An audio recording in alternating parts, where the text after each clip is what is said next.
Sa esports ulit, pinagkaguluhan ng mga fans nang magsama-sama ang ilang kilalang gaming content creator sa isang MOBA gaming event nitong Sabado na kinabibilangan ni Chano Ventura, Donna Grace at Ian Mercado. Ang ibang detalye alamin sa eksklusibong pag-abante ni Rog Nicolas. Sports Now. Sports Now. Exclusive.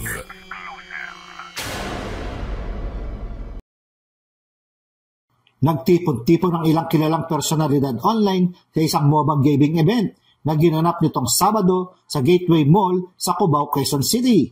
Kabilang sa mga dumalo ang mga sikat na gaming video content creators na sina Chano Ventura, Donna Grace at Ian Mercado. Sa panayam ng abante kay Ian Mercado, masaya siya ibinahagi ang kanyang paboritong anime character. Walang iba kundi si Nami na mula sa One Piece na madalas din umano niyang i-cosplay. Si Nami! Yes! She's my favorite anime character from One Piece.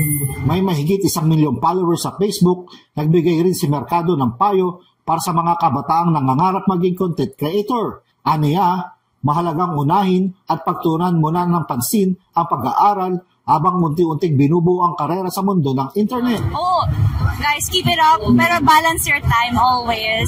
Don't forget to study well. Nang tanungin naman ito kung gaano ba talaga siya katangkad sa personal, pabirong sagot ni Mercado na hanapin na lang siya para magkaalaman na.